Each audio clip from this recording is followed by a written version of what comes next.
പുതിയൊരു വീഡിയോയിലേക്ക് എല്ലാവർക്കും ആർദ്രമായ സ്വാഗതം. അപ്പം ലാലേട്ടൻ്റെ 100 കോടി ചിത്രങ്ങളുടെ എണ്ണം 5ആയി മാറി. അവസാന ശ്രേണിയിലേക്ക് ദൃശ്യം 3യും വന്നെത്തി. അത് നമ്മൾ നേരത്തെ തന്നെ പ്രതീക്ഷിച്ചു. നമ്മൾ 100 പ്രതീക്ഷിച്ചിരിക്കുന്നത്. നമ്മളൊരു 300 500 കോടിയൊക്കെ കിട്ടിക്കഴിഞ്ഞാൽ ഒരു പൊടി രസമല്ലേ.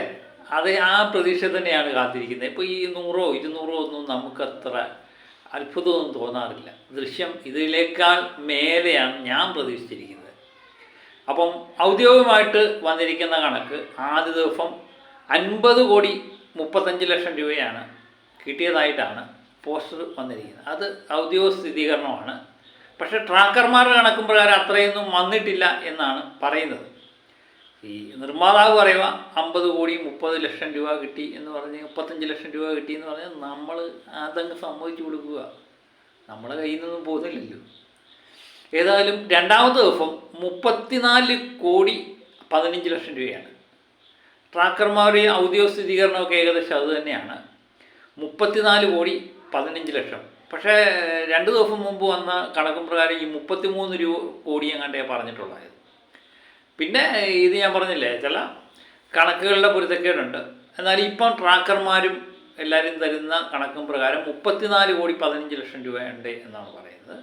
മൂന്നാമത്തെ ദിവസമായ ഇന്നലെ ശനിയാഴ്ച 34 കോടി 60 ലക്ഷം രൂപയാണ് കിട്ടിയിരിക്കുന്നത്. അതിന് ചില മാറ്റങ്ങളുണ്ടാകാം. ചിലപ്പോൾ 35 കോടിയിലേക്കൊക്കെ മാറാൻ സാധ്യതയുണ്ട്.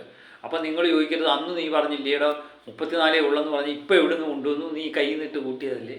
എൻ്റെ കൈ നിട്ട് കൂട്ടിയാലും കൈ നിട്ട് ഇടാതെ കൂട്ടിയാലും എനിക്ക് ഇതിനകത്ത് 10 രൂപ കിട്ടത്തില്ല. കോടികൾ നിർമ്മാതാവ് ആന്റണി പെരുമാവൂരെ കൊണ്ടുപോകത്തുള്ളൂ. അതുപോലെ കൂട്ടി പറഞ്ഞെന്ന് പറഞ്ഞിട്ട് എനിക്ക് വലിയ പ്രയോജനമൊന്നുമില്ല. പിന്നെ ലാലേട്ടൻ ചിത്രങ്ങൾക്ക് 100 കോടിയൊക്കെ കിട്ടിയെന്ന് പറയുമ്പോൾ നമുക്ക് ഒരു പ്രത്യേക സുഖം. കാരണം ലാലേട്ടനെ ഇഷ്ടപ്പെടുന്ന ഒരു വ്യക്തി എന്ന നിലയിൽ നമുക്കൊരു സന്തോഷം, അത്രമാത്രമേ ഉള്ളൂ. അപ്പോൾ അങ്ങനെ ടോട്ടൽ 119 കോടി 10 ലക്ഷം രൂപയാണ് 3 ദിവസം കൊണ്ട് കിട്ടിയിരിക്കുന്നത്. ഇത് വല്ലാത്തൊരു ചെയ്ത്തായിപ്പോയി അല്ലേ. പലരും ഇങ്ങനെ 100 കോടി വലിയ പാടുപെട്ടാണ് 100 കോടിയൊക്കെ നേടുന്നത്. ആ സമയത്ത് 3 ദിവസം കൊണ്ട് പണം റിലീഫായി 3 ദിവസം കൊണ്ട് തന്നെ 119 കോടി 10 ലക്ഷം രൂപ എന്ന് പറയുമ്പം എൻ്റെ ലാലേട്ടാ നിങ്ങളെ സമ്മതിച്ച് തന്നിരിക്കുന്നു. ഏതായാലും നിങ്ങൾക്കുടെ പടത്തിന് ഇത് മൊത്തം പോസിറ്റീവ് അല്ലായിരുന്നു സത്യം പറയാൻ. ദൃശ്യം 3 നമ്മൾ പരിശോധിച്ച് നോക്കുമ്പോൾ യൂട്യൂബർമാരെ കുറച്ച് ആൾക്കാർ നെഗറ്റീവൊക്കെ പറഞ്ഞവരുണ്ട്, എന്ത് പടമാണെന്ന് ചോദിച്ചവരുണ്ട്. ചിലവരൊക്കെ നല്ലതെന്ന് പറഞ്ഞു. പക്ഷേ ഹെവി പോസിറ്റീവ് കിട്ടിയിട്ടില്ല. ഹെവി പോസിറ്റീവ് കിട്ടാഞ്ഞിട്ട് പോലും ഈ ചിത്രം ഈ കൊലത്തൂക്ക് തൂക്കിയിട്ടുണ്ടെങ്കിൽ ഒരു ഹെവി പോസിറ്റീവ് കിട്ടുന്ന ലാലിൻ്റെ ചിത്രത്തിൻ്റെ അവസ്ഥ എന്തായിരിക്കും അല്ലേ. അതിനുവേണ്ടിയാണ് ഞാൻ കാത്തിരിക്കുന്നത്. അപ്പോൾ ഒരു ഹെവി പോസിറ്റീവ് കിട്ടുന്ന ലാലേട്ടൻ ചിത്രം അടുത്ത് തന്നെ ഉണ്ടാകട്ടെ. അപ്പോഴത്തേനെ മലയാള സിനിമ നേടുന്ന ഏറ്റവും വലിയ കളക്ഷൻ ആ ചിത്രം നേടുമെന്ന് ഏകദേശം ഉറപ്പാണ്. പിന്നെ 119 കോടി 10 ലക്ഷം രൂപ നേടിയ ദൃശ്യം 3 ഇന്ന് ഞായറാഴ്ച ഇന്നലത്തേനേക്കാൾ കളക്ഷൻ കൂടും എന്ന് തന്നെയാണ് ഞാൻ പ്രതീക്ഷിക്കുന്നത്. എന്നെ ഇനിയും പ്രതീക്ഷ തെറ്റുമോ ഇല്ലയോ എന്ന് അറിയില്ല.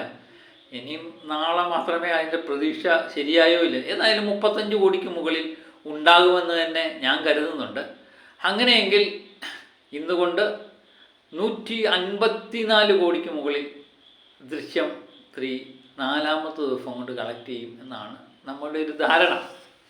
പിന്നെ തിങ്കളാഴ്ചയൊക്കെ കളക്ഷൻ കുറവായിരിക്കാം. എന്നാലും 4 ദിവസം കൊണ്ട് 154 കോടി 10 ലക്ഷം രൂപയിലേക്ക് ഉയരാനാണ് സാധ്യത കൂടുതൽ. ഏതായാലും നമുക്ക് കാത്തിരുന്ന് കാണുക എന്ന് മാത്രമേ പറയാനുള്ളൂ. ഇത് നമ്മളൊരു എന്താ പറയുന്നത്, ഇതിൻ്റെ പോക്കും വരവും ഒക്കെ കണക്കാക്കിയുള്ളൊരു കണക്കാണ്. അത് ചിലപ്പോൾ തെറ്റുപറ്റാം കേട്ടോ. മനുഷ്യനല്ലേടേ തെറ്റുപറ്റാം. ഇപ്പം ബുക്ക് മൈ ഷോയിലെ കണക്കുകൾ നമ്മൾ നോക്കുമ്പോൾ അവരുടെ കണക്കും പ്രകാരം 20 ലക്ഷം ടിക്കറ്റാണ്, 2 മില്യൺ ടിക്കറ്റ് ഇന്നലെ വരെ അവർ വിറ്റ് പോയിട്ടുണ്ട്. ബുക്ക് മൈ ഷോയിൽ നിന്ന് മാത്രം വിറ്റ് പോയിട്ടുണ്ട്. 2 മില്യൺ ടിക്കറ്റ് എന്ന് പറഞ്ഞാൽ 20 ലക്ഷം ടിക്കറ്റ്. അത്ഭുതം തന്നെ. അപ്പോൾ ഇന്നും നല്ല ബുക്കിങ്ങൊക്കെ കാണുന്നുണ്ട്.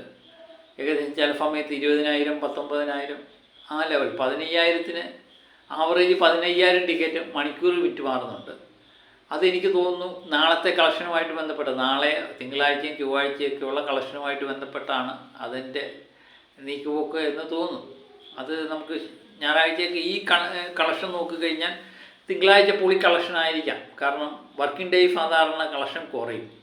മിക്കവാറും ഏത് പടം വിജയിച്ചാലും നമ്മൾ പറയുന്നൊരു കാര്യമുണ്ട്, തിങ്കളാഴ്ച വരട്ടെ, തിങ്കളാഴ്ച വന്ന് തിങ്കളാഴ്ചത്തെ കളക്ഷൻ ഒന്ന് കാണട്ടെ എന്നാണ് സാധാരണ നമ്മൾ കളക്ഷനൊക്കെ അനലൈസ് ചെയ്യുമ്പോഴൊക്കെ നമ്മൾ പറയുന്ന സ്ഥിരം ഒരു കാര്യം. അപ്പം തിങ്കളാഴ്ച ഇത് വലിയ കുറവ് വരാൻ കാണില്ല, പക്ഷേ എന്നാലും ചെറിയ ഇടിവ് നേരിടാൻ സാധ്യതയുണ്ട്. ഇനി 10 കോടി കേരള ബോക്സ് ഓഫീസിൽ നിന്ന് കിട്ടിക്കൊണ്ടിരിക്കുന്ന ചിത്രം ചിലപ്പോൾ 5 കോടിയായിട്ടൊക്കെ കുറയാം. വേൾഡ് വൈഡ് 20-35 കിട്ടിക്കൊണ്ടിരുന്ന ചിലപ്പം 15-20 കുറയാം. അങ്ങനെയൊക്കെയുള്ള ഇടിവ് നേരിടാനുള്ള സാധ്യതയുണ്ട്. അത് നമ്മൾ പ്രതീക്ഷിക്കുന്നുണ്ട്. പുതിയ കളക്ഷൻ റെക്കോർഡുകളൊക്കെ വരട്ടെ. ഇന്ന് 200 കോടി നിസ്സാരമായിട്ട് മറികടക്കും. ഒരുപക്ഷെ 250 കോടി ഒക്കെ കടക്കാനുള്ള സാധ്യതയുണ്ട്. പക്ഷേ 300 കോടിയിലേക്കുള്ള ചുവടുവെപ്പാണോ എന്നറിയാൻ വേണ്ടിയാണ് നമ്മൾ കാത്തിരിക്കുന്നത്. കേരള കളക്ഷൻ 40 കോടി കടന്നു എന്നുള്ള വാർത്തയും പുറത്തു വരുന്നുണ്ട്. അപ്പോൾ ഇന്നുകൊണ്ട് 4 ദിവസം കൊണ്ട് 40 കോടി കടന്ന കേരള കളക്ഷൻ 100 കോടിക്ക് കേരള കളക്ഷൻ എത്തണം. വേൾഡ് വൈഡ് കളക്ഷൻ 300 കോടി കടക്കണം. ഇതിനു വേണ്ടിയാണ് നമ്മൾ കാത്തിരിക്കുന്നത്. കാത്തിരിപ്പിന് അധികം ആയുസില്ല, കാത്തിരിക്കാം. നിങ്ങൾ വീഡിയോ ഒക്കെ കാണുക, സപ്പോർട്ട് ചെയ്യുക. അപ്പോൾ മറ്റൊരു വീഡിയോയുമായിട്ട് വീണ്ടും ഞാൻ എത്താം. Okay, by.